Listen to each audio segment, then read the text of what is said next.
Well, I'd like to say it's delightful to see you all because I can't quite see you all from here. But welcome to this session where it's the launch of the Hospice UK report looking at annual accounts for mostly the year end March 2022. More of that later. But my name is Judith Miller. I am a partner at Sayer Vincent. We're a firm of chartered accountants who work exclusively with social purpose organisations, mostly registered charities and many hospices, hence our interest in this piece of work and the report, and why we're delighted to be sponsoring the Hospice Accounts report for the first time this year. Just a few points of housekeeping before we move on and hear from our illustrious panel, who I'm delighted are alongside me. This session is being live streamed. So welcome to those of you who have joined us online. We are also recording this and it will be available on the platform in about 10 days' time. In terms of questions, we would love to have your questions. You all have the Slido facility, hopefully on your mobile phone. So during the course of the session, please do tap in your questions. We'll be hearing from our speakers first and then move into a Q&A session with the aim that we will wrap up about 12 o'clock. The other obviously obligatory thing I need to say is please could you make sure that you have turned off your phones. So just by way of a brief introduction to our speakers, we have Craig, who's sitting immediately on my right. He is the COO of Hospice UK. We're going to hear from him shortly around some of the headlines from the report. Then we will move to hear from Gary Hawkes, who is the Chief Executive of the local hospice lottery. He's got an extensive background of over 30 years in charity fundraising and marketing, and he joins Sayer Vincent in terms of sponsoring the report itself. And then bringing up the rear, we have Lynne, Lamont and Kenny Steele. Lynne from Dolphin, who are some of the sponsors of today's conference. She and Kenny, who is the CEO of the Highland Hospice, are going to reflect on the broader financial environment as we find it at the moment. So welcome to those who are just joining us. Please find your seat. As I said, we're keen to hear your questions. Do put them into Slido so we can follow up after we have heard from all of our speakers. I'm now going to hand over to Craig, and I will be following up with more information on how you can get a hold of the Hospice Accounts report at the end of the session, but a hard copy is available. So over to Craig. Thanks.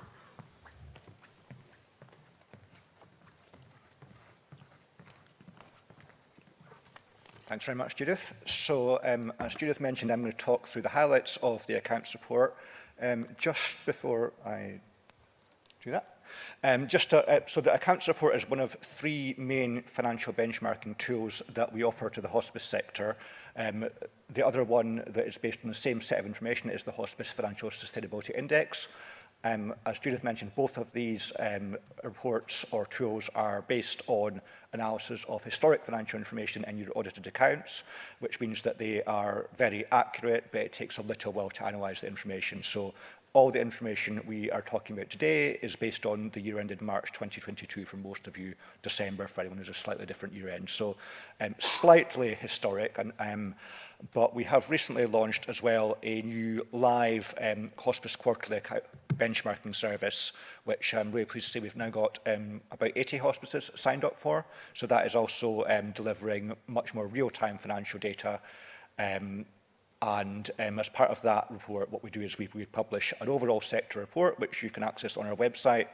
But we also are providing every hospice that participates with their own individual report, looking at their own data and comparing it to the sector, which is very much in keeping with the broader work we're trying to do around data and trying to make sure that whenever we do collect data from you, we are giving you something back, which is very useful and specific to you. So if anyone wants to join that quarterly benchmarking project, then they can either access it on our website or drop me an email and I can add you to the list on that.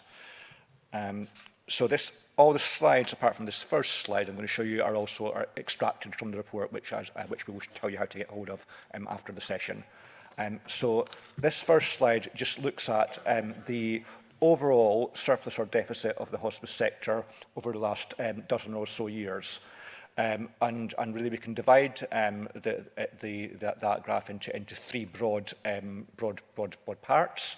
So up to March 2020, when the pandemic struck, the results are pretty consistent. The sector as a whole was in every year generating a small, modest surplus. Each year it'll be slightly different from different hospices. It doesn't mean every hospice was generating a surplus in each year. But overall, the sector was basically growing steadily and generating enough that it could afford to recapitalise itself, invest in facilities and modest growth. This report that we're talking about today, as I say, is based on the year ended March 2022, which is the second of the very disrupted COVID years. And so lots of the trends and the financial results in those years are slightly askew. As you can see, and as I think everyone in this room already knows, the hospice sector as a whole had very strong financial performance in both of those years. So you can see those two bar charts showing very significant surpluses generated by the sector in March 2021 and March 2022, which has really allowed the sector to recapitalise itself. And probably March 2022 actually is probably the peak of the financial sustainability of the sector.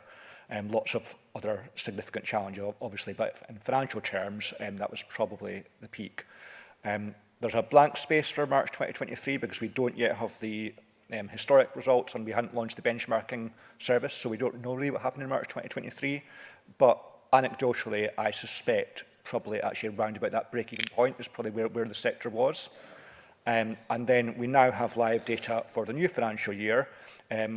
Those three charts are three different estimates of what we think might be happening in the current year, with varying degrees of concern, I guess, but all of them looking quite challenging. So the first and the deepest negative chart is the budget that the sector reported that they'd set for this year, £186 million deficit budget collectively. The second chart is based on an extrapolation of what you've told us through that quarterly financial benchmarking, which is deficits are not quite as bad as budget, but they're not far off. And the third one is just my guesstimate, because I suspect that in the third and fourth quarters, things will pick up, because I don't think that hospices' financial performance is exactly even through the quarters. But even so, even based on that guesstimate, we're looking at £100 million deficit and the worst financial performance the sector has ever had. So looking back, kind of very positive in financial terms, looking forward, extremely challenging. Just going to give you some highlights from the report now. So this first chart is on income generation over the past decade or so. Top line is gross income and the bottom line is net income, so after taking into account the costs of raising any of that income. So what you can see is steady rise in income. As I say, most of these graphs look a little bit odd over the last two years due to the impact of COVID. So we had a big drop in the year to 2021, encouraging that there was actually a positive rebound in the year to March 2022, despite, if you remember, quite heavy restrictions in the winter of sort of January to March 2022. So actually that income generation performance was quite encouraging.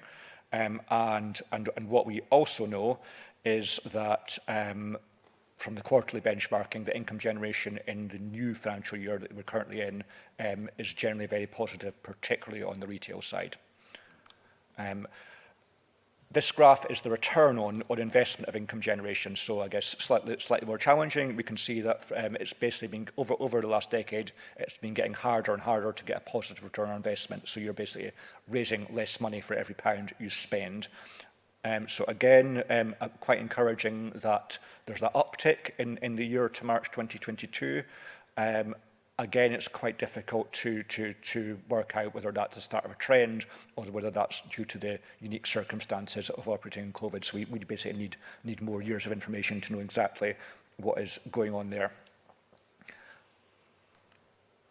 Then if I look at legacies, so bottom line is legacies over the last decade have been growing in line with inflation, and the blue line is what's actually happened to legacies for the hospice sector.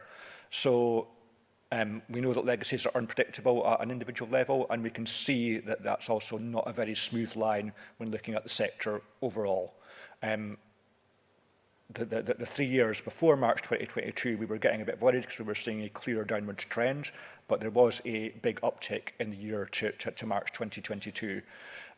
What we're basically seeing is two competing forces, and it's kind of a challenge as to which one is stronger. So what we know is that the overall charity legacy market is growing and is predicted to continue growing significantly over the next 2 decades. What we also know is that hospice's share of that legacy market is declining because more and more charities are getting in on that market and are competing actively. So it's a case of which one is stronger, although I guess the solution is to try to grow the hospice share of that market, because we do know that there's potential for significant growth. If I turn to government funding, we know that there was exceptional government funding during the pandemic to support the sector. So there's 4 lines on this graph. The bottom red line shows government funding if it had been grown by inflation. The yellow line, which is slightly hard to see, so maybe yellow will not be a colour I use for graphs in future, but that is trying to strip out all of the exceptional government funding. So we can see that actually government funding continues to grow at a rate faster than inflation.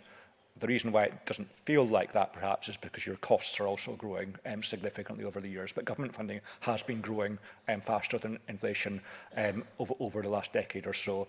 And then the 2 lines at the top are adding in, first of all, in the blue line, the exceptional funding that was specifically for the hospice sector. And then the top line is also adding in other generic funding that the government made available for all organisations or charities. So you can see the big increase in government funding during that time. I've got a few more specific graphs about government funding. So this is looking at government funding across the 4 nations and different funding models in each of the 4 nations, but significant growth in government funding as a percentage of costs in the last 2 years. And this is stripping out any of the exceptional funding. So this is only looking at underlying funding. So typically, historically, we've said government funds approximately a third of costs. We normally say 33% of costs in England or the UK as a whole. And in the last 2 years, it's actually been 37% for England. And it's also the same number for the UK, because Scotland gets slightly higher, Wales gets slightly less, and those two kind of counter each other. If we look at it by hospice size, then we can basically see that for most hospices, your size doesn't impact on the level of government funding that you get. The only contradiction to that is the very small hospices, so those under £2 million, who do get significantly less government funding as a proportion of their expenditure, which is primarily due to the types of services that those hospices are delivering. So, yeah, other than for small hospices, government funding is pretty consistent. And then this is looking at government funding for different regions in England. Again, massive discrepancy in terms of funding levels depending on where you are. London is the most highly funded region as a portion of its costs, but and regions like the South East and South West have much less funding. But we also know that there's just as big discrepancies within regions, so it doesn't mean that all the London hospices are not necessarily well funded. There are some that are particularly badly funded. So I guess the main thing I'd emphasise, as you all know already, is that it's more about the lack of equity and this disparity of funding, and it not being based on any sensible criteria. Similar graphs for all the different nations. This is government funding in Wales, again showing very different levels of funding between different hospices. It's similar in each of the countries. only the 3 hospices in Northern Ireland, and then similarly in Scotland, very wide variations with no particular justification, not based on need or activity levels or outcomes. And again, the same for children's hospices. Levels of funding overall for children's hospices smaller, but again, the same levels of disparity between individual hospices. I'm just going to finish up with the last couple of slides looking at costs and then reserves. So this graph shows the level of staff costs over time. Bottom line is staff costs if they're driven by inflation. The middle line is staff costs if they'd gone up by the same level as inflation within the NHS or increased spending within the wider NHS. And then the top red line is what has actually happened to hospice staff costs over the years. So a very significant increase, slowing over the last couple of years, but almost certainly because of staff being furloughed during the pandemic. So I expect that line will continue to, well, I know that line will continue to rise. The increases up till 2022 were not primarily driven by inflation, they were driven by expansion of services, so hospices doing more and therefore recruiting more people. So remember, this was all before the cost of living increases and crisis and before the exceptional pay awards that you now need to make to keep pace with the NHS and to be able to recruit staff. So if anything, that line is likely to be even steeper in terms of its increase going forward. And 3/4 of your overall costs are staff costs. So if the staff cost line is going up, then your overall expenditure is also going up. And I think that kind of speaks to the main financial challenge that hospices are facing right now. That previously, when there's been financial challenges, it's been more driven by the broader UK economy and perhaps the economy being in recession or struggling, which has impacted on fundraising, which has been difficult, but we always be able to say, well, okay, at least once the economy picks up, we know that the income is likely to pick up as well. This time, the challenges that the sector is facing are not driven by any falls in income. As I say, the real-time data that we're seeing shows that income is holding up really well. What the financial challenges are driven by an increase in costs. So the challenge that gives us is that even if inflation does fall, which is forecast to do over the next year, those costs are not going to go back down. They're going to be baked into the system. So somehow the sector is going to have to find the additional income in the longer term to meet those costs. So what we know is most hospices are running big deficit budgets this year. As I said in the first slide, we're looking at deficits of probably sort of £100 million at least for the sector as a whole. I know of many hospices who recorded deficits of over £1 million in the first quarter. Going on to the final slide, which is the level of reserves. Each line on this chart is the reserves level for an individual hospice. We know that hospices can afford those deficits right now, generally speaking. As I say, that we're always talking in generalities here, because the average level of reserves for the sector as at March 2022 was 15 months. So, and that's the average. You can see some at the far right with extremely significant levels of reserves, and again, some at the far left struggling a bit more, but average of 15 months and lots clustered in that 9 months plus level. So that means that it's sensible for hospices to be running big deficits now, given the demand for their services. But the big challenge, as we've said before, for the sector is finding that landing zone of, in three years' time, perhaps on average, that level of deficits would become unsustainable quicker for some. So the challenge is going to be how the sector as a whole can have that smooth landing and can move into balanced budget, which we can perhaps talk a bit more about later. But that is the end of my slides, so I'm going to hand over to Gary. Thank you, Craig. As Gary moves over to the lectern, we are starting to have some questions which we will address once all of our speakers have spoken, but do keep sending in your questions. Thank you.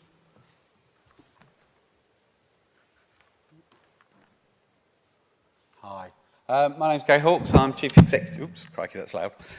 Chief Executive Officer at Local Hospice Lottery. For the second year, we've sponsored, been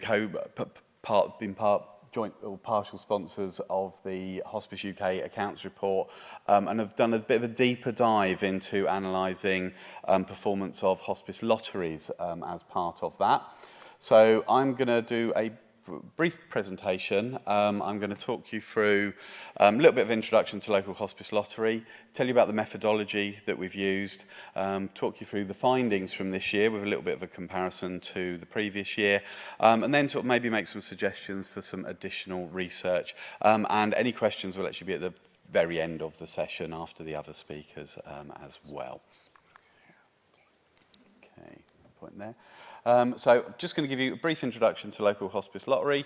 That's who we are and why we exist, to be the leading lottery for hospices and very much about inspiring people to support their local hospice lottery.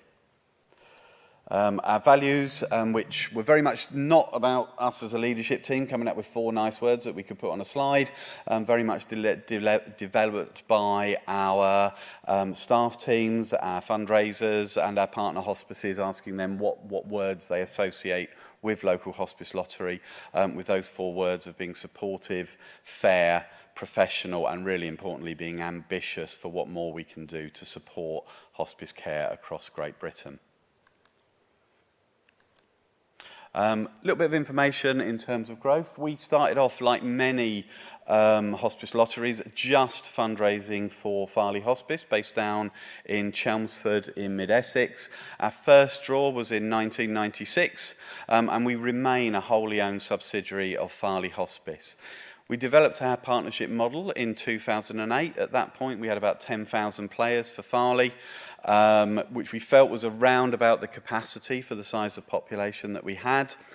We started working with each East Anglia's children's hospices in 2008 and then St Luke's the year after, and grew to about 17,000 members by 2012. In 2012, we invested heavily in our own face-to-face fundraising team, and at the same time, 4 new hospices joined us. And that year, we saw our membership go from 17,000 members, or £17,000 a week, at the start of the year, to 34,000 by the end of that year.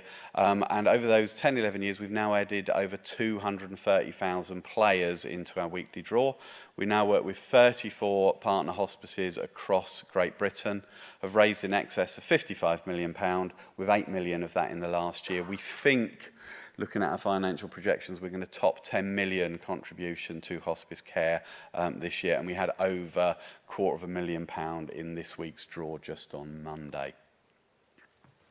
So in terms of the methodology, very much looking at what the data source was and the criteria for inclusion. The data have been supplied by Hospice UK from the audited accounts. Again, similar source of data to what Craig was mentioning. Accounts up to March 2022 and information up to 10 years prior to that. When we've looked at the deeper dive, what we've tried to do is provide some consistency there. So what we've done is looking at consistency of comparison for both income and profit. And where we've provided information, which I'll talk about in a minute, in terms of different performance of lotteries by type of service, i.e. whether it's an adult, a children's or a shared hospice service, by region, and indeed by lottery as a percentage of total income. We've looked at that analysis over where 5 years of data is available for individual hospices. We've also analysed some of the partnership lotteries, including ourselves at Local Hospice Lottery, and included all of the charitable payments in there as well. So in terms of findings, I'm just going to talk briefly around what's happening in terms of lottery income, lottery profit, getting a sense, and this is new to this year's report, as to how lottery income contributes as a percentage of overall hospice income, and then similar to last year, looking at analysis by service type, region analysis, and also what's happening with partnership lotteries. So this graph shows what's happening in terms of overall income, in terms of millions of pounds. Hopefully you can see that there. There were overall 116 hospices in this sample where there were figures available in terms of lottery gross income. Turnover ranges substantially from one hospice to another. The largest amount of income for any one non-partner partnership lottery is just over 2.1 million, or just under 2.2 million. The smallest is £4,000. And what you can see there in terms of that overall trend, the green line gives you a sense of what would happen if lotteries were performing in terms of inflation, in terms of their income, whereas the yellow line shows the growth in terms of income, and the sort of orangey line, the growth in terms of profit. And what you can see there, there was a drop last year in terms of both income but an increase in profit, and that's reversed this year as income has increased, but profit has gone down a little bit. And part of that is obviously the impact of the pandemic, where for 5 months of the previous year there was no opportunity to do face-to-face fundraising because of lockdowns. Hospices have then reinvested now and have started to see an increase in income, but with a slight decline in profit. As I said, there are 116 hospices in the accounts that were showing lottery income, but only 83 of those were actually showing their costs associated with their lottery. So there is something there around actually consistency of reporting and being able to sort of like get that additional information.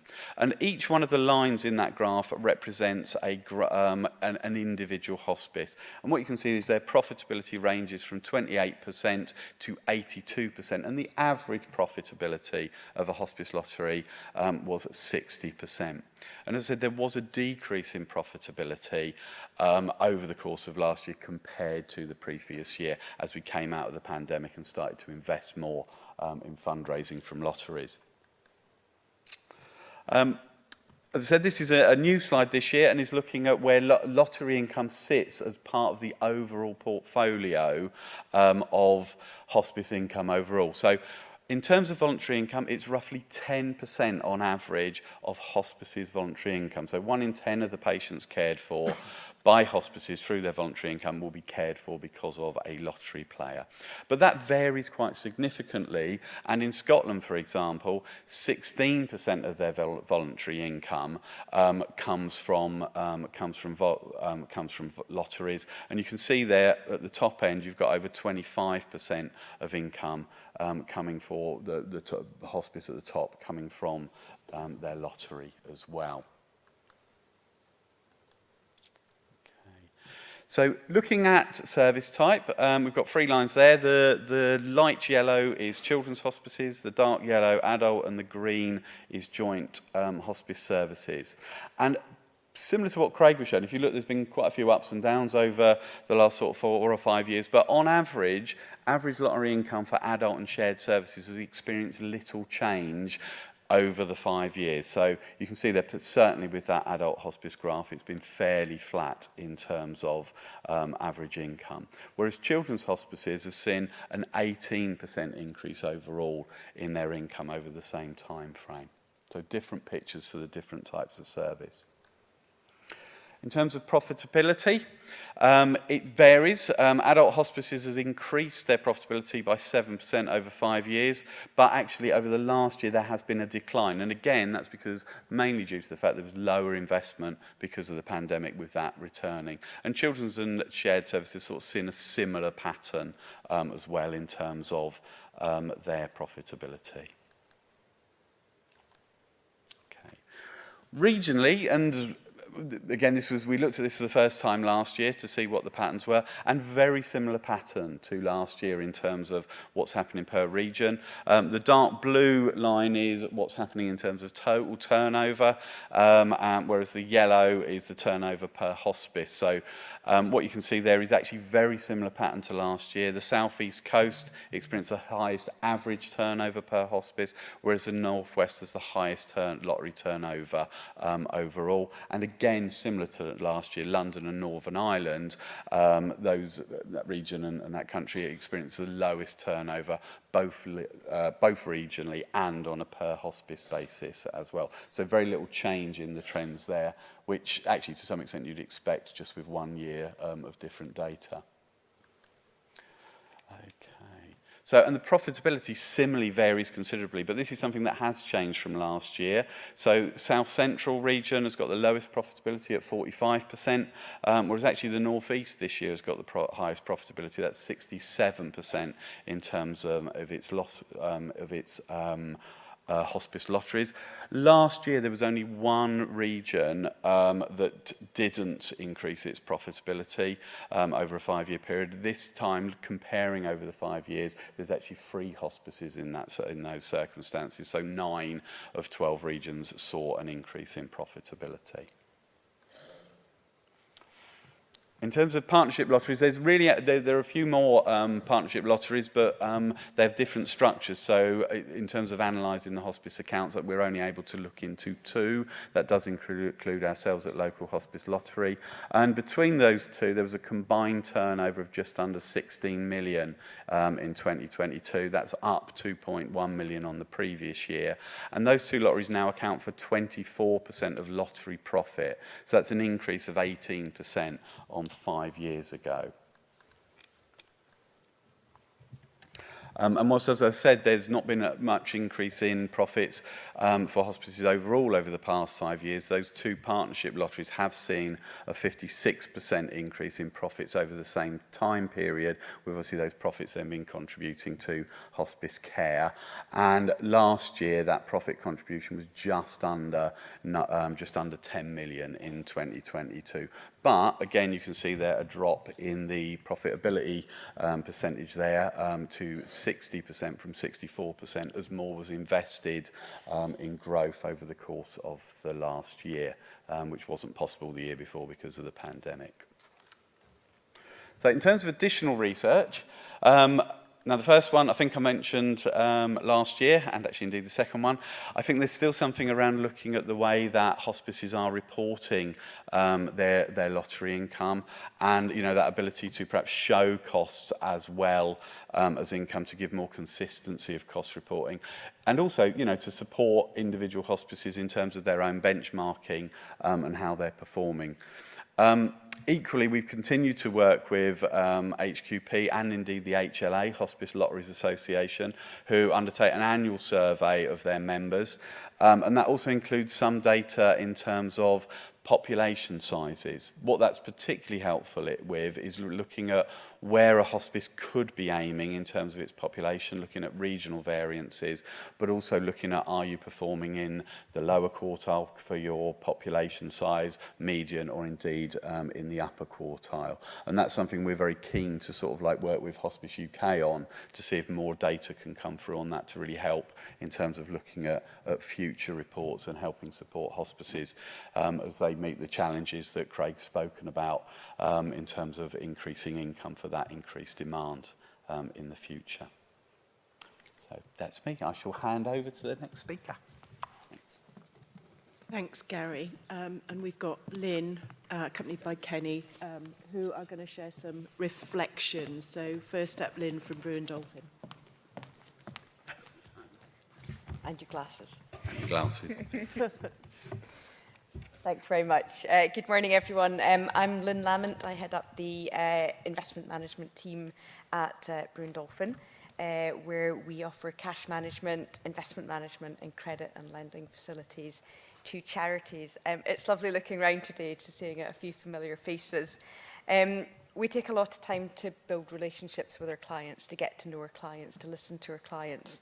It's a bit geeky, but we love hospice accounts. We love sitting and going through them to see where the income comes from, to see where the money's being spent on, to see what reserves you've got sitting there, and to see what you could be doing to make those reserves work most effectively for you. Today I'm going to give you a quick run through just reserves management. So It was interesting, just one of the slides that Craig showed there, that showed that actual reserves for some hospices are sitting quite high. That's probably because they're planning ahead for some refurbishment capital project. But you know, we are here to help each of our clients ensure they're managing their reserves most effectively. Huge pressures in the sector. This impacts all charities. All of our clients are charities within the charity team. We've got 8 regional offices throughout the UK where we've got specialists that just work with the charities in their local areas. And we're seeing this everywhere. Rising costs, wages is the main increase for the charity sector. Challenges to fundraising, staff recruitment, retention. We've seen Brexit, we've seen other sectors try to come in and steal away staff, particularly those at the bottom of the pay spectrum. And NHS funding, we're seeing huge pressures with NHS funding, government funding, local authority funding. It's all we hear every day. It was a really interesting report, and you know, just looking at what Hospice UK are saying, and we saw that again in one of the slides, that most hospices are projecting a deficit next year. Thankfully, most hospices, and most not all, do have some long-term reserves that they can use to see them through this difficult period. But clearly, if costs are going up, we've got to see income coming up, or indeed expenditure to go down, to try and bring those lines together.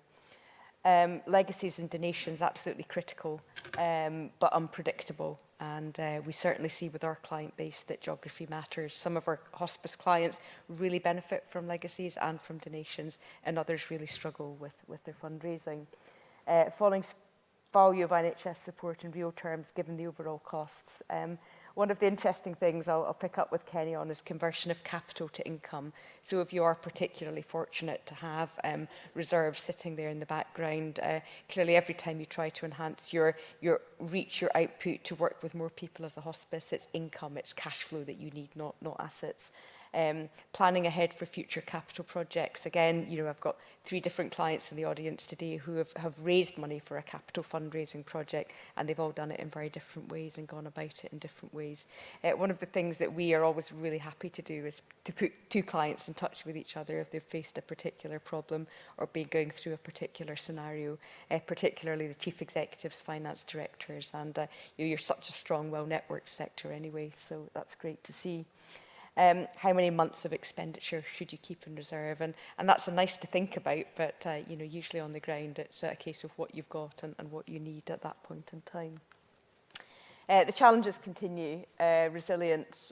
It was interesting looking at the Hospice UK report because it was to March 22, and clearly the COVID funding came in there, and that was a godsend for all of our hospice clients, and it certainly helped to see you know, the organisations through a very difficult period.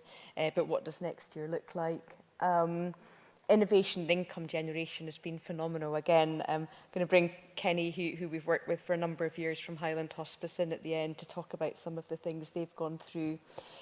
Economic volatility. So inflation has been huge, and we'll all know that from doing our shopping or, you know, buying a new car or replacing your kitchen, that the cost of everything has gone up, and the cost of everything for a hospice, particularly in terms of staff wages and energy costs. You know, hospices need to be warm, and you know, the energy costs going up last year significantly impacted a number of our clients. Interest rates have gone up. Well, that's great if you've got cash, but inflation has also gone up, and interest rates haven't gone up quite as much as inflation. So, you know, sitting with your money in cash is great because we can get more return than we used to. But if inflation's here and your cash interest rates are here, we're still losing spending power in real terms. A lot of organisations historically, if they have had investments, have looked to spend that income. But what about the capital? The capital's there to spend too, and how much of the capital should you spend? And there's no organisation out there that has the charitable objective of you know, accumulating funds. It's very much there to be spent on your charitable beneficiaries. Spreading the risk, bank default. This is something that is really important. If you do have a lot of cash sitting there, if you are trying to cover 3, 6, 9 months of wages and operating costs, what are you going to do with that cash? That will be a lot of cash for a lot of you. Which bank are you going to place it with? What's the credit rating of that bank? How do you spread your risk?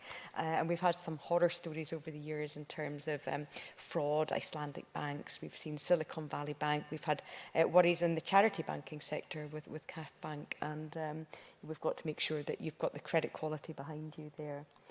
If you have got investments, what do you invest in? And I'll come on to talk about ethical investing, responsible investing. Really, at the end of the day, if you are going to invest, it's to generate return, and we've got to ensure that we generate as much return as we can for our clients without bringing any risk of any reputational damage to them through investing in something that they might not want to be investing in. What do you do with money if you've got reserves? Do you hold it in cash? Now, bank interest rates have gone up, that's great, but how do you spread that round? How do you manage that credit risk? How do you keep an eye on who's offering what and who does that within the organisation? And we've got to remember, as I said, that cash is generating a good return, but it's not protecting your capital against inflation. So if I were to donate money to a hospice because I want them to buy a new bed for a ward and you don't need that bed today, then you've got to make sure you do something with that money to buy that bed that you need in 5 years' time. So we need to protect the spending power there. Investing, well, are you going to invest? Why would you invest? You would invest because that money is likely to be there for the long term. You would invest because you see the potential for that money to generate growth and generate capital return that can offer you resilience as an organisation over the long term and can offer you returns ahead of inflation, which will help you grow your asset base and support ultimately more beneficiaries at the hospice.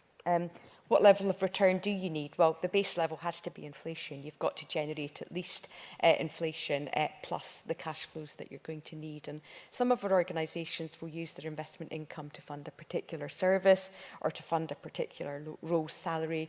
And what it does at the end of the day is offer resilience. So if you are going to face difficult times, like we've seen, you've got a bit of funding there, you've got money there that can help support that negative budget over the year.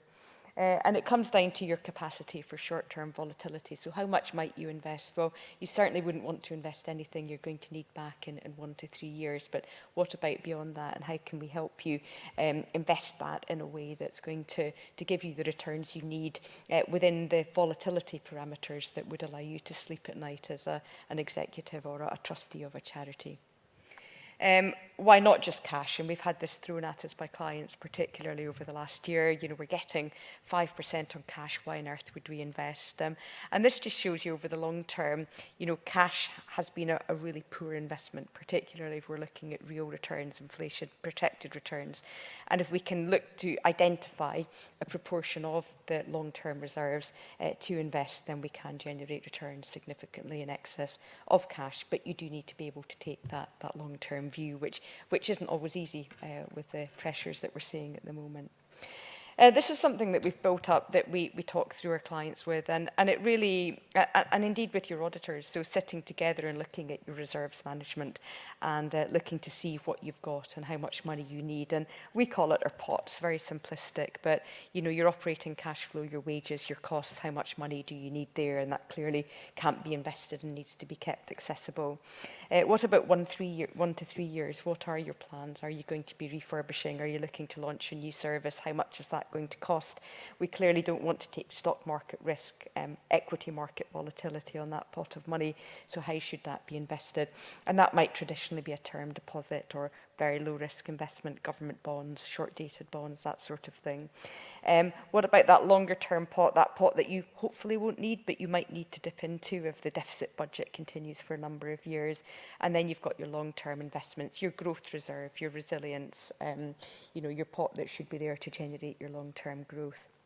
I would add on to that too, lending. So again, if you do have significant invested assets and you're planning a capital project, there's lots of other ways you can go about doing that. We can look at borrowing. Of course, you've got fundraising, and generally I think it's probably best that all three are looked at in order to determine what's right for you. Investment strategy and policy. If you are going to invest, it's really important that you talk about why you're investing and what you need your investments to do. What is your objective? What are your returns objectives? What are you happy to invest in? What you're not happy to invest in? And this is really important that you think about this, that you pop it in your report and accounts, and that if anybody ever challenges you on why you're invested or what you're invested in, the trustees can pull this out and say, look, we've thought about it. And this is very much something that should be reviewed regularly. Communication is really important with trustee boards, and we very much look to build up that partnership and really understand an organisation. And anything that's put in place at the outset or at one point in time does need to be regularly reviewed. I talked about responsible investment. If I were to sit at a board of your charity meeting, your finance meeting, and say what should we invest in, I'm sure everybody around that table would have their hand up with something that they're not happy investing in. With each hospice, it's very much about what you're there to do and what would not be aligned to your aims as a hospice. And most of the hospices we work with don't have any investments in tobacco, but beyond that it varies hugely from organisation to organisation. There was some new guidance given by the Charity Commission in England and Wales through the review of CC14 on the back of the Butler Sloss case earlier last year. But what it did is gave charities the ability to align their investments to their principles as an organisation, even if it might impact overall returns. What I would say is, if we are sitting there with a board and somebody's saying, well, I don't want oil and I don't want animal testing, you narrow down your investment universe to such an extent that you bias the returns that you can generate. And indeed, over short terms, you can limit the returns you can generate. So it is worth thinking about thoughtfully and making sure that you're making these decisions because they are aligned to the charitable principles of your organisation and not to every trustee around the boardroom table. Looking forward, I think the uncertainties will remain in terms of economics and market. We've seen the pressures here. We've seen those figures, scary figures going out to 2024 and 2025. The sector, the whole charity sector is under pressure, and hospices in particular, just given your reliance on donations, legacies and innovative sources of funding to cover your costs. Efficient reserves management can help. If you don't have investments at the moment, or you do have everything sitting in cash, or you are invested with one bank, do seek out professional advice. Everybody will be very happy to have that conversation with you, to look at your accounts with you, to help you plan for the long term. And don't allow decision making to be influenced by short-term factors. Yes, cash interest rates are great today, but they might not be in 6 months' time, so it is worth looking for the longer term. And communicate and build strong relationships with your personal advisors. You're paying them a fee, they're there to help you. And, it certainly isn't something that you do once and you stand still. That relationship is really important to allow you to develop your strategies as things evolve. So moving on to Highland Hospice, and Kenny is the Chief Executive of Highland Hospice, and he's sitting at on the table there. We've worked together for I think around 12 years in the management of the reserves of the hospice, and we've built a really good relationship with the board, the investment committee, with Kenny, the Chief Executive, and Julie, the Finance Director, and we've been through a lot in terms of raising money for a whole development and refurbishment, and we've had some really big and searching conversations over the years. So I thought, in terms of bringing it to life a little bit today, that we could maybe just chat through a couple of those and the conversations we've had over the years. Kenny, I don't know if you want to say a few words first, just on what you've been through and how reserves management's fitted into that. Yep, no, thank you, Lynn. No, it's interesting. I mean, Julia, Director of Finance, thought it was highly irresponsible to put me on a panel talking about hospice accounts, and she might be right. Because to a certain extent, I mean, I'm interested in reserves in what they can do for me. To a certain extent, it's kind of leaving the investment portfolio in the hands of the experts. We've got trustees that are very interested, very knowledgeable. But it was interesting, I think, just the kind of evolution of certainly, I suppose, my approach when I first joined the hospice, kind of looking at these reserves, and it was very much a pot for a rainy day, and trustees were kind of obsessed about kind of growing that pot and investing it wisely. I thought, I'm sure this is all very appropriate. So I suppose for a while, I didn't really recognise what the reserves could do. And I think Lynne mentioned our capital appeal. I think that was probably a real eye-opener for me in terms of, hang on a minute, and speaking to people I know in the private sector going, you're sitting in how much capital? And you're just sitting on it? You're not doing anything with it? So it's quite an eye-opener with our capital build. So, we had £7 million to raise. I can't remember what we had in reserves at that time, but it was interesting. I think we committed around about 2 million. So effectively, once we'd raised half the money for a capital build, we went, right, we're now committed for a capital build, because we do actually have that money in reserves. Now, no intention of spending that money in reserves, but it's amazing when you commit money, people go, oh, you've committed, and in actual fact, out of our capital build, we came out with more capital. You know, we ended up with higher reserves than we went into the capital appeal. And a big part of that, I think, was that commitment. And I suppose I think from then on, I think we've got a lot more creative in our sort of investment committee. It's as much talking about hospice strategy, and we need to do something with this money that we've got. Investing with Dolphin is good, but then we're looking at investing in other businesses at the moment, and actually we're looking at a 1.5 million investment in another business. So it's again, okay, what do we should we should probably put that 1.5 million in a low risk. Then we're looking at we lease a lot of our shops. Why are we leasing shops? We spend a hell of a lot of money in rent. We've got the capital. Why aren't we buying shops? So again, it's thinking, okay, well, that's not going to happen tomorrow. That's probably over the next 10 years, we'll have more of a policy of buying shops rather than, and again, it's actually working with investment advisors as to, okay, how are we going to shimmy the money around? And it's not just about, I don't think it's just about the physical things. It's also, we currently invested in a end-of-life care together program. So it's really a program to look at transformation of end-of-life care in the area. And kind of a bit during COVID, we saw, hang on a minute, the system's getting turned on its head here. We've got reserves. Is now the time to actually be a bit audacious? And so again, we committed 1.5 million of our reserves to end-of-life care together program because it's there. And because of that, we've since had another £750,000 invested in the programme. And now we're struggling to spend the money that we've committed. So it's actually the utilisation of reserves as a bank. You know, it's amazing. The commitment of it actually often brings in more money. So I think it's really sort of trying to work creatively with that. And I think that, average of 15 months, that's huge.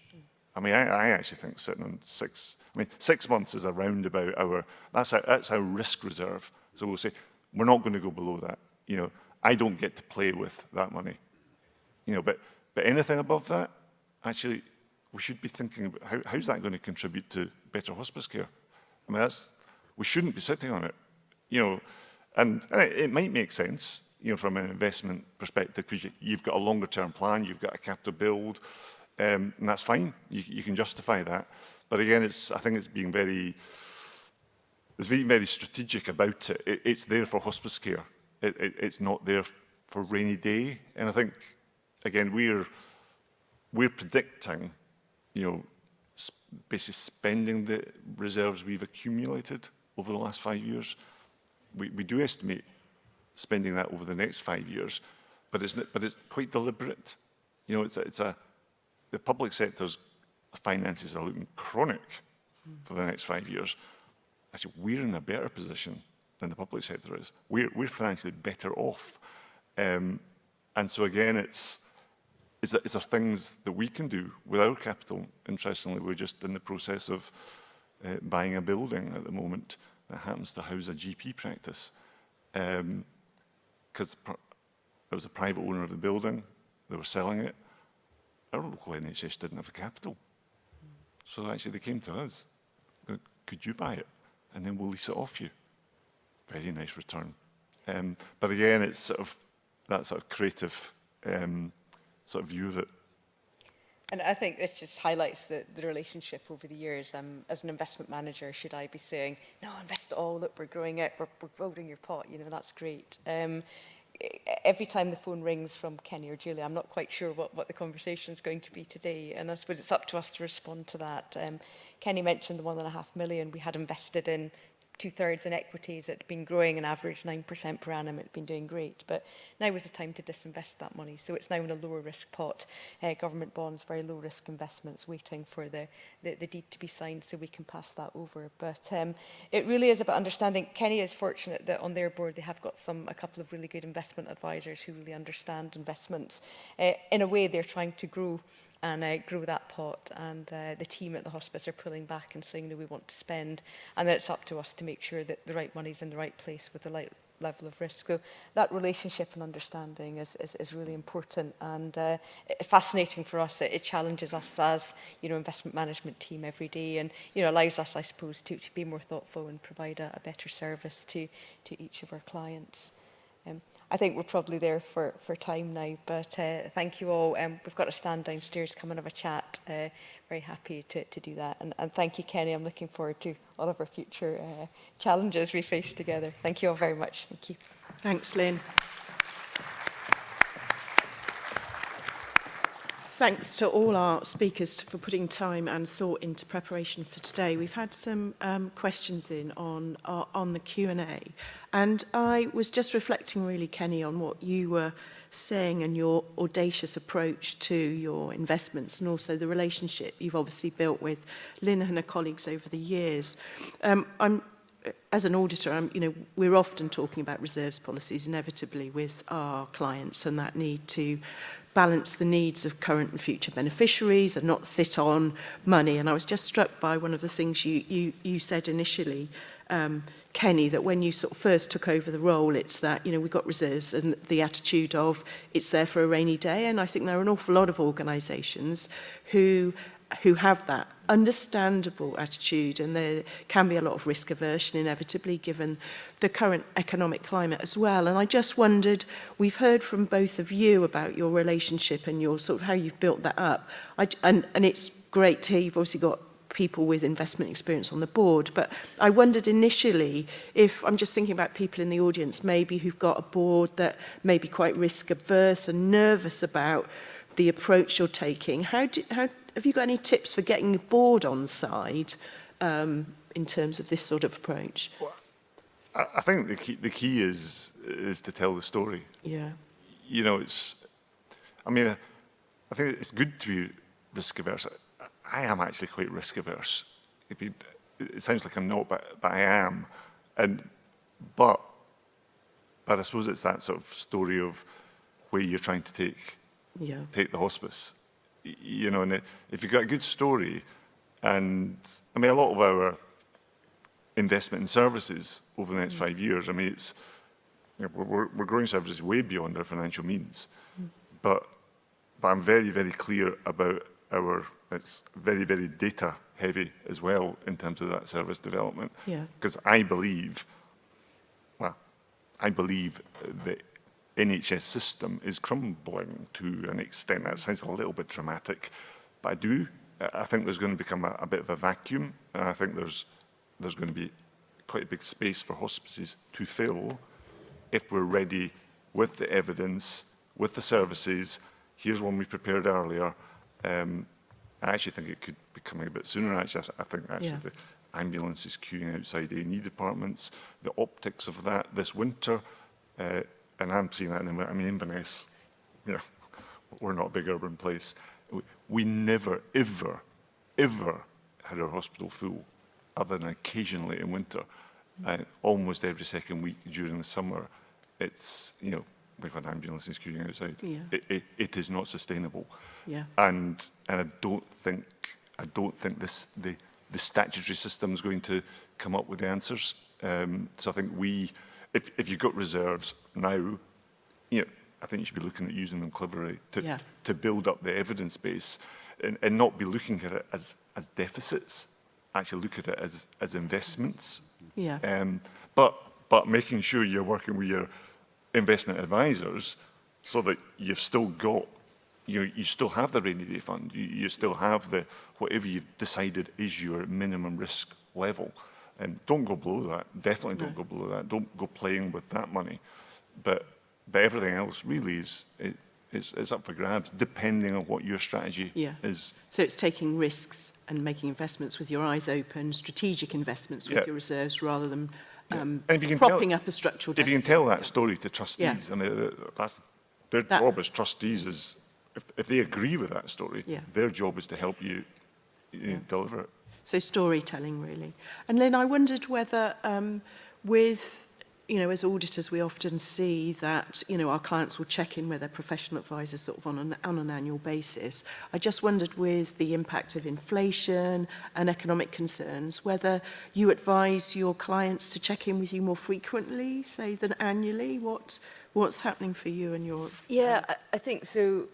We're obliged by our regulator to ensure the suitability of what we're doing for each and every client. So in the charity world, to me, that means we need to understand our clients, their priorities, where they are, what they're doing, where their income comes from, what they're spending money on. So we're obliged to do an annual review and confirm it back to you. We would touch in with our clients much more often. We've got regular, trustee training seminars, and we meet Kenny's board every 6 months. Generally 6 months, but it wouldn't be unusual for us to have a call with the finance director in between times, or maybe do a bit of trustee training if there's been a change to the board, if there's any particular issues or anybody raises anything, to help with the wording in the annual report. So there's lots of touch points. Yeah, so more touch points than that routine annual it's thing. more touch points, and I think it's just knowing, the people you're working with, building the relationships. So, I just don't know Kenny. I know the committee, the team. They might come to me. They just don't know me. They know James. They know Gillian, our administrator. So they know other people. So it is just building that relationship. Yeah. Thank you. There's a question come in for Gary. But I wanted to ask you, one of the things I noticed when Craig was speaking, and you talked about the growth in sort of the legacies that we know are out there, but it's more competitive, so hospices need to make more of an effort to keep their place in the market. And Gary, I wondered, with, we sit in front of the telly, don't we, and you see the sort of the People's Postcode Lottery and things like that. I wondered whether there's a similar dynamic in the lottery sector as, the competition around legacies as well. Yeah, I mean, to some extent there is.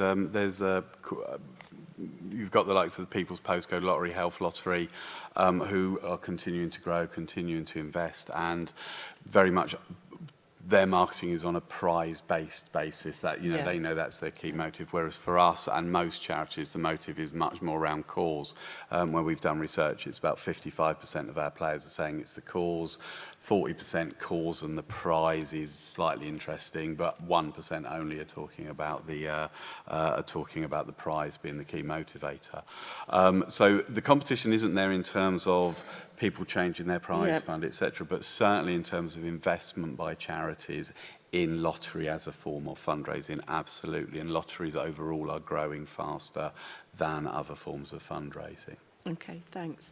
And the question we've got from the audience is, there was yesterday in the legacy session, there was a talk about a link between hospice lotteries and legacies, and whether there's a link between hospice lottery players and future legators, and whether you've got any views or have seen any evidence of that. Yeah, I've been a local hospice lottery for, coming up for 9 years. Before that, I was head of fundraising and PR at Farley Hospice for 11 years, and before that was at Marie Curie. So lots of experience in sort of fundraising. And I know we used to do research with all of our legacy donors at Farley to see, can we see where this journey started and the involvement that they'd had before? So we'd cross-refer, if we could, with patient databases. We'd cross-refer with the fundraising database.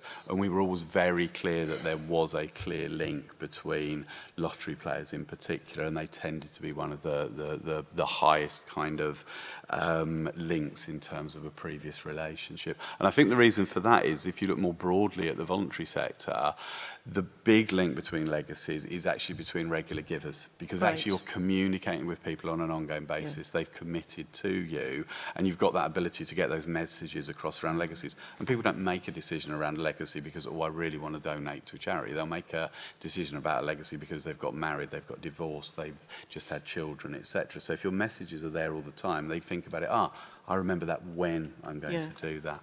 So definitely a link from that point of view. But where hospices have emphasised and concentrated their investment on regular giving, it's been much more in terms of their regular givers are actually their lottery players, and I think that's why there's such a strong link. That's the linkage. But Yeah.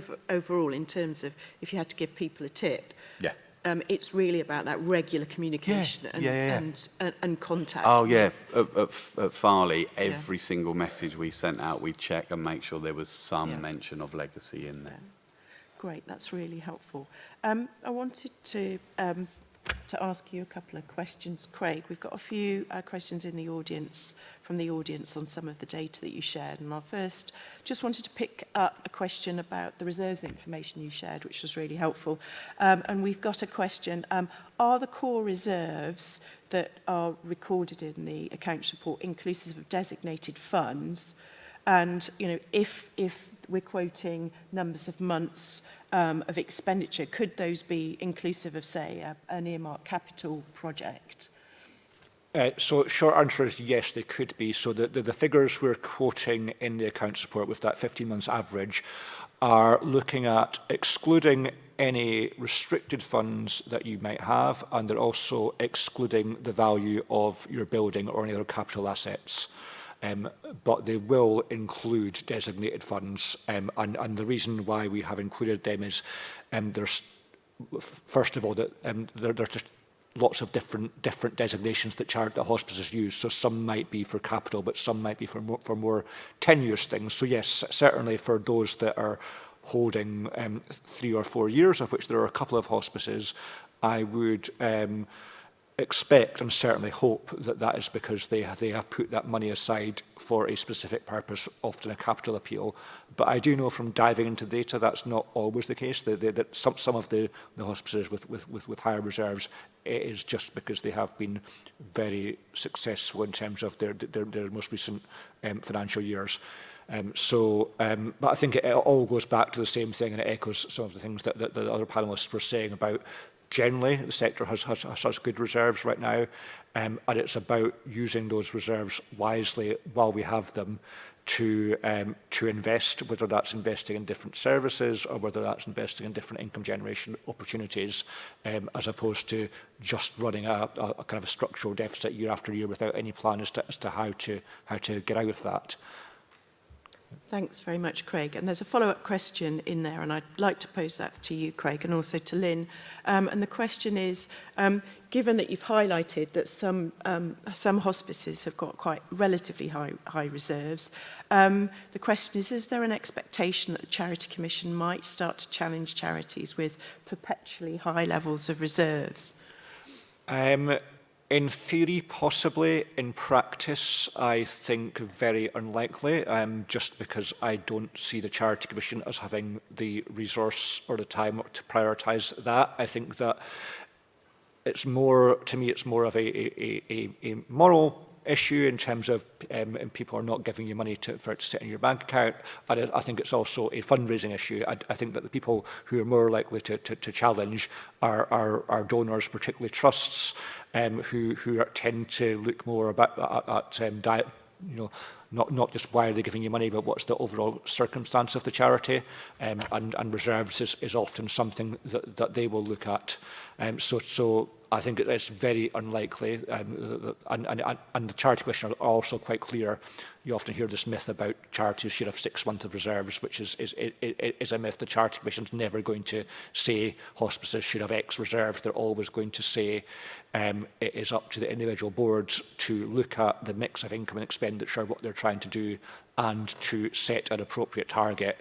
And they recognise that it's you who has the knowledge to set that appropriate target, and then to have a plan if you're above or below it to get back to it.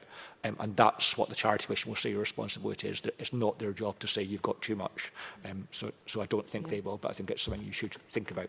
Yeah, that's a common myth, isn't it, that the Charity Commission have got a definition, they just use that as an example. So basically, Charity Commission really not got the resource to challenge, but the people who will challenge are the people you're trying to get money out, predominantly trusts and foundations. Lynne, I wondered if you had a view on that. So I've seen them step in once to challenge a charity on reserves, not a hospice. It was a newly set up sort of family charitable trust where the individual family members had hoped to personally benefit, and they didn't. It went into a charity, and they couldn't agree what to spend the money on.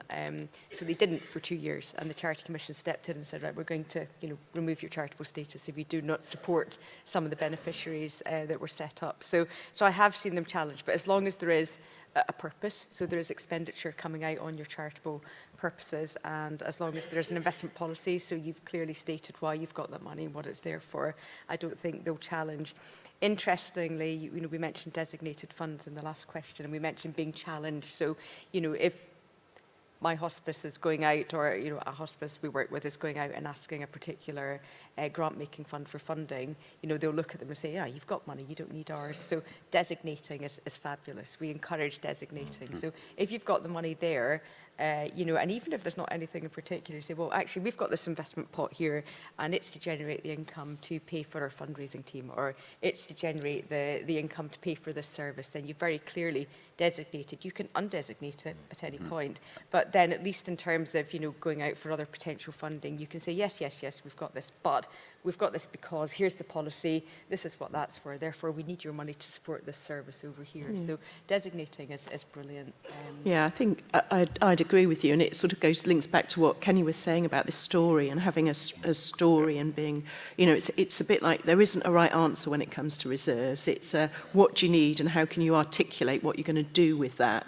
And the critical thing I think that we have when we're auditors is what we don't like to see is those designated funds sitting there year after year after year and having that potential window dressing. So I think that's where we would certainly challenge it. Interesting, Kenny, you reflected on what your finance director might say about you being here talking about finances. We've got a question from the audience, and maybe you could start us off from this. Do you think that there will be an increasing shift for CEOs to be business managers in futures more than ever before? So they're very much focused on sort of commercial activity and diversification. What's your view on that? I hope not. I don't think as a chief exec you should actually be an expert in anything. I fit that mold very well. But kind of seriously, it's I employ very good business people, to run the business, and I think you need to have a good knowledge and an ability to sort of be creative. But I think primarily as a chief exec, you need to have a vision of what you want your hospice to deliver to your population. If that's not your mindset, if your mindset is I'm here to make money, that would worry me. Yeah. So it's having that vision as the CEO, but having those skills around you that you can draw on. Or employing the right people with those skills. Because again, I think your job is to tell the story of where you want to take the hospice. It's for other people to then take it there for you. Yeah, great. I'm seeing some nods. I don't know. Craig, you got anything to add? No, I think I'd agree with Kenny's response, and we do have some data as to where chief execs come from in the hospice sector, and it is very diverse. And I agree with Kenny. I don't think we'd particularly be encouraging that it should be from any one specialty or the other. Thanks. Got quite a few questions. Fleur, my colleague, and I are going to be on the Hospice UK stand a little bit later, so we're happy to answer questions of detail. I'll touch on one question before I ask a wrap-up question to the panel. We have got a question. Oops, I've lost it about the having a consistent methodology to calculate the pence in the pound raised, and whether there is one, and if there isn't one, would it be useful for us all to do it in the same way? Can I start with you? Yeah, always the challenge in the hospice sector of getting everyone to do something consistently.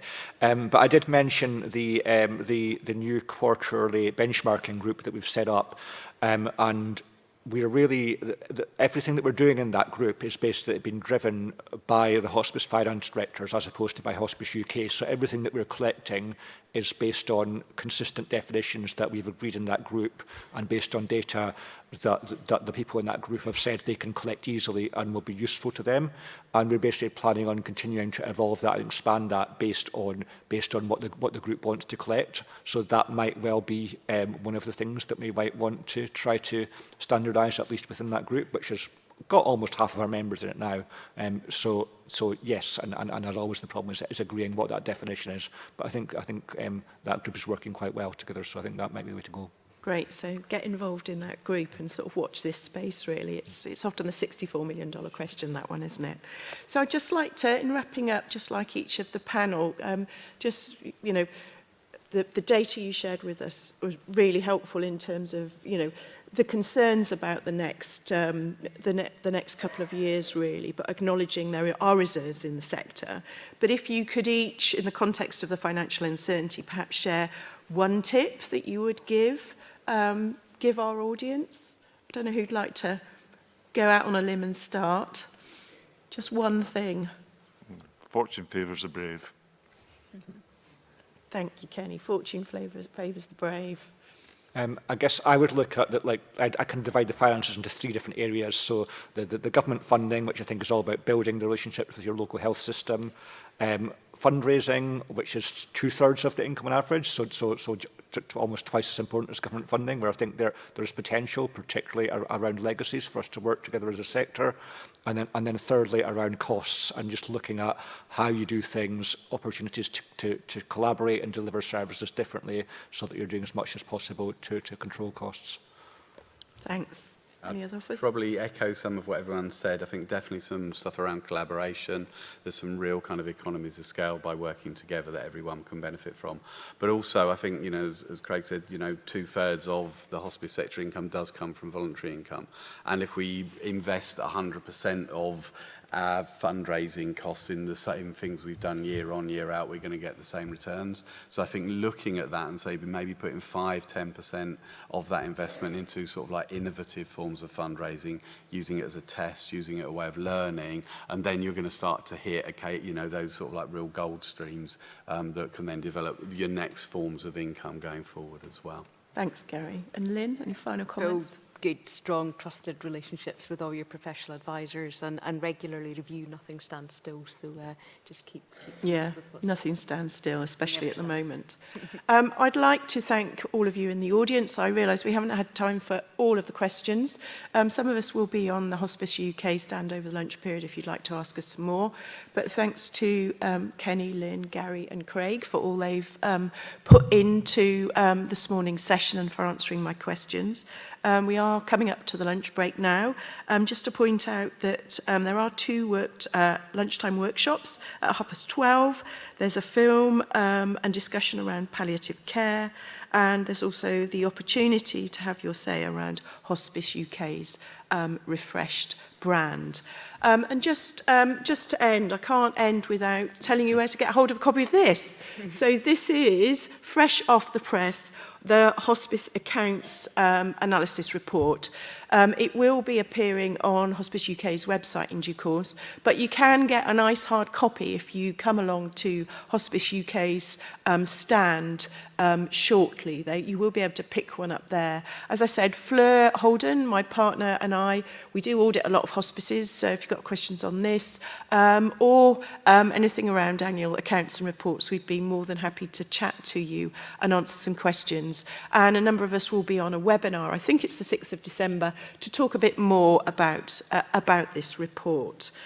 I think that wraps it up today, but hopefully this report sits alongside those benchmarking activities that you were talking about earlier in the session, and obviously you can get in touch and be involved in those through linking in with the Hospice UK website, or just, I think, emailing you, Craig, you said, you'd be very interested to hear.